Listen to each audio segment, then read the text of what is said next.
Since the dawn of civilization, the powerful have conspired to twist the course of history to suit their own designs. Like puppeteers, a few shadowy figures could still be pulling the strings of destiny for billions.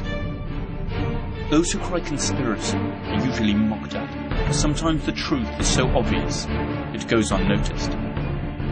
Are those merely paranoid fantasies cooked up to feed the appetite of paperback readers and web surfers, but which bear no relation to reality? Or are we living out some perfectly executed plan? Wars, revolutions, social movements, terrorist attacks. Everything is given an official explanation.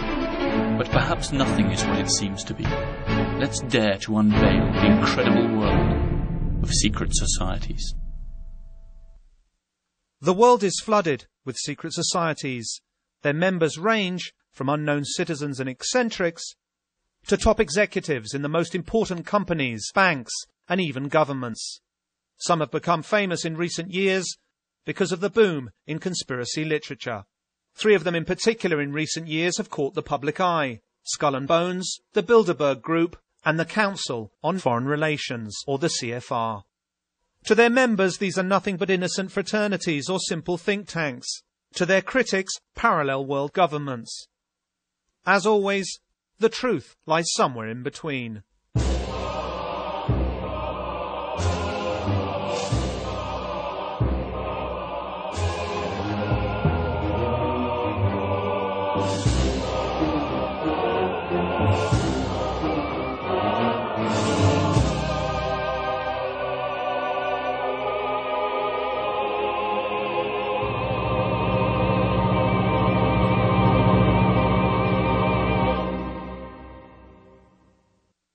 The United States of America is the most powerful country in the world, the single remaining superpower that dictates the global agenda. But ironically, the political system of this champion of democracy was built under the guidance of mysterious fraternities and organizations we know little or nothing about. Secret societies have actively participated in the construction of the American governmental system. Freemasonry, to name just one society, left its imprint on the Declaration of Independence, the American Constitution, and on dozens of national symbols, from the Great Seal of the US to the dollar bill.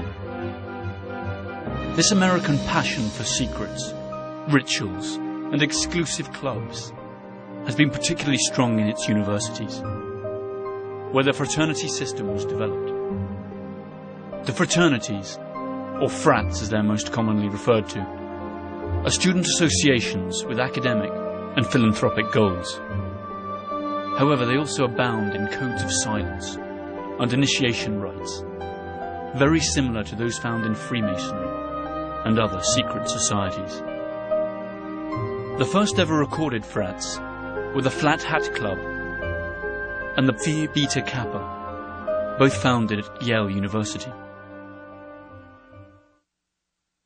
Also in Yale, one of the most enigmatic and most notorious fraternities in the world arose, one that has always been favored by the cream of American society. Its name, Skull and Bones. Skull and Bones was founded in 1832. Its original name was the Eulogian Club. Its creator was a merchant named William Huntington Russell, owner of Russell and Company, a transport company which was rumoured to smuggle opium into China during the Opium Wars. The name Skull and Bones probably comes from a curious tradition.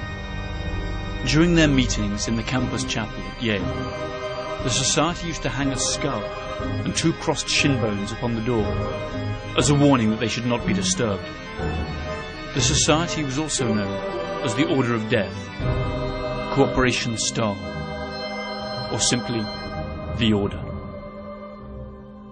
In 1856, 24 years after its foundation, the Order was granted an important plot of land on the university campus and built its official headquarters there. It is a windowless stone construction that can still be seen today. They call it the Tomb.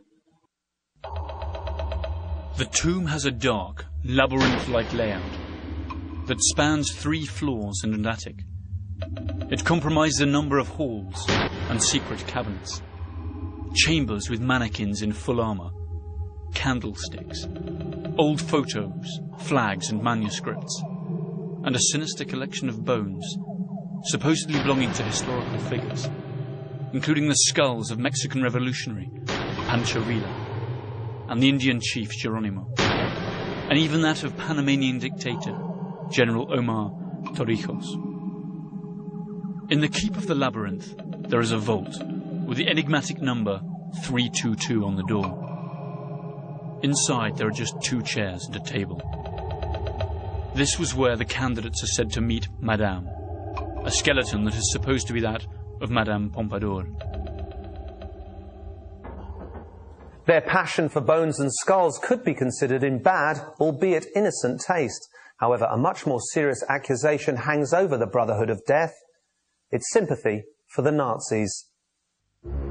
Critics of Skull and Bones insist that the society is not originally American, but rather an offshoot of some German right-wing order.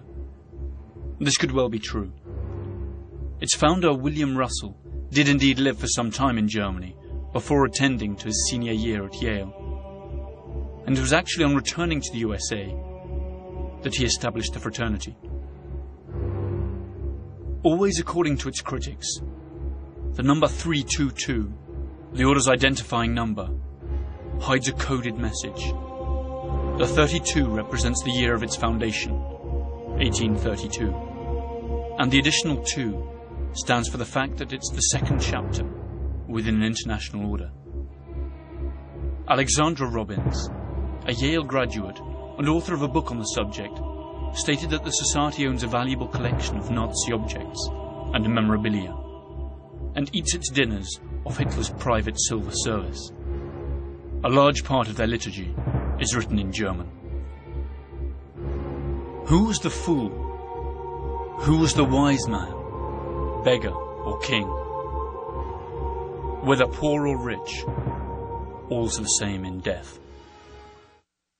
A sizable part of the American military-industrial complex of the early 20th century collaborated with the Nazi regime in Germany, contributing immensely to their rise to power. This historical fact is unknown to most people even today. Also unknown is the strong involvement of bonesmen in the pre-war German-American relations. But history keeps its own records, and the past always returns to haunt us. In 1930, Prescott Sheldon Bush, father of President George H. and grandfather of President George W., a member of the Skull and Bones class of 1917, and president of the Union Banking Corporation, engaged in a number of profitable business deals with Fritz Thyssen, the German steel tycoon who supplied Hitler's war machine. The UBC was closed by President Truman during the Second World War under the Trading with the Enemy Act. In other words, for doing business with the Nazis. Apart from Prescott Bush, several other directors of the Union Banking Corporation in New York were also 1917 bonesmen, including E. Roland Harriman and Ellery Sedgwick James. In 1938, Bush, by then executive associate of Brown Brothers Harriman, issued a loan to Hitler's Germany to enable the latter to import American Standard Oil fuel. In 1941, the year the United States entered the war against the Third Reich, Standard Oil, which belonged to Rockefellers, bonesmen themselves, had 6 oil tankers sailing under Panamanian flags and manned by German crews.